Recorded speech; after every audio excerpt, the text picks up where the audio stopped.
Im 13. Jahrhundert begab sich Dschingis Khan auf die Mission, Eurasien zu erobern, Länder rasch einzunehmen und sie in sein expandierendes mongolisches Reich zu integrieren. Mit seinen gigantischen Armeen wurde er fast unaufhaltsam. Aber laut Legende gab es ein Hindernis, das nicht einmal der erhabene Khan überwinden konnte. Eine hochaufragende Mauer aus Eis, quer durch einen Gebirgspass, von Einheimischen gezüchtet, um Khans Armeen am Eindringen in ihr Territorium zu hindern.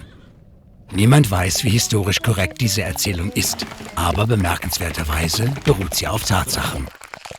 In den Gebirgsketten des Karakorum und Himalaya züchten die Menschen seit Jahrhunderten Gletscher, die sie als Trinkwasserquelle und zur Bewässerung von Feldern benutzen.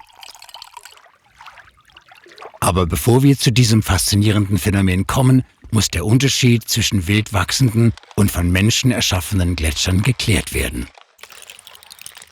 In der Wildnis benötigen Gletscher 3 Bedingungen zum Wachsen: Schneefall, kalte Temperaturen und Zeit.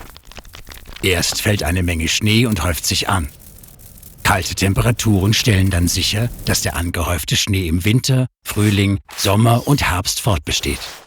Über die folgenden Jahre, Jahrzehnte und Jahrhunderte verwandelt der Druck des angehäuften Schnees die Schichten in kompaktes Gletschereis. Künstliche Gletscher entstehen allerdings ganz anders. An der Mündung 3 großer Gebirgszüge, dem Himalaya, Karakorum und Hindukusch, glaubten manche Einheimische jahrhundertelang, dass Gletscher lebendig seien. Mehr noch, gewisse Gletscher seien unterschiedlichen Geschlechts, darunter männlich und weiblich. Örtliche Gletscherzüchter verpflanzten oder verheirateten Eisbrocken von männlichen und weiblichen Gletschern und bedeckten sie dann zur Fortpflanzung mit Holzkohle, Weizenspreu, Tüchern oder Weidezweigen. Unter dieser schützenden Deckschicht verwandeln sich diese Gletscher in voll aktive Gletscher, die jährlich mit jedem Schneefall wachsen. Diese dienen dann als langfristige Wasserreserve, die Bauern zur Bewässerung ihrer Pflanzen nutzen. Diese Praktiken verteilten sich auf andere Kulturen, wo Menschen ihre eigenen Versionen von Gletschern erschaffen und damit erste moderne Herausforderungen bezüglich Wasserversorgung lösen.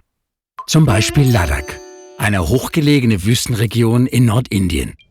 Sie liegt im Regenschatten des Himalaya und erhält im Schnitt weniger als 10 cm Regen im Jahr.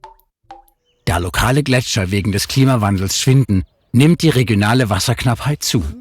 Und so begannen die Einheimischen, ihre eigenen Gletscher als Versicherung gegen diese Ungewissheit zu züchten. Diese Gletscher gibt es in 2 Typen, horizontal und vertikal.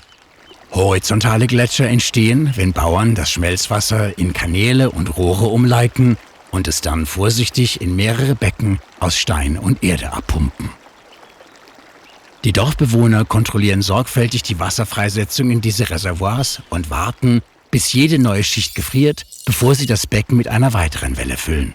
Zu Frühlingsbeginn beginnen die gefrorenen Becken zu schmelzen und versorgen die Dorfbewohner mit Bewässerung für ihre Felder. Einheimische erzeugen vertikale Gletscher aus dem Schmelzwasser bereits vorhandener Gletscher hoch über deren Dörfer. Das Schmelzwasser tritt in abwärts laufende Kanäle und fließt bis zu einem Feld, wo es dann aus einer Röhre senkrecht nach oben schießt. Wenn Wintertemperaturen sinken, gefriert das Wasser in Bögen aus dem Rohr heraus und wird letztlich zu einer Stupa, einer 50 Meter hohen Eisskulptur, die einer umgedrehten Eiswaffel ähnelt. Diese umgedrehte Form verringert die Oberfläche, die der Sonne im Frühling und Sommer ausgesetzt ist. So wird sichergestellt, dass der Mini-Gletscher langsam schmilzt und als zuverlässige Wasserversorgung für die Felder dient. Diese Methoden sind zwar altertümlich, werden jedoch immer wichtiger, je mehr der Klimawandel unseren Planeten strapaziert. Heute züchten Menschen in vielen Regionen außerhalb von Ladakh ihre eigenen Gletscher. Schweizer verwenden moderne Gletscherzuchttechnologie und haben ihre erste Stupa 2016 in den Schweizer Alpen erschaffen. Es gibt Pläne für 100 weitere in Dörfern von Pakistan, Kasachstan und Kirgisistan. Vielleicht können wir unsere selbstgezogenen Gletscher eines Tages gut genug nutzen, um ganze Wände aus Eis zu bauen. Dieses Mal nicht um Menschen fernzuhalten, sondern um das Überleben in den rauesten Landschaften des Planeten zu ermöglichen. Der Schutz und die Erhaltung unserer Natur muss für jedes Land, jedes Unternehmen und jede Gemeinschaft auf der Welt zu einer Priorität werden. Für einsetzbare Schritte, um dies zu erreichen, kannst du ed.ted.com/earthschool besuchen.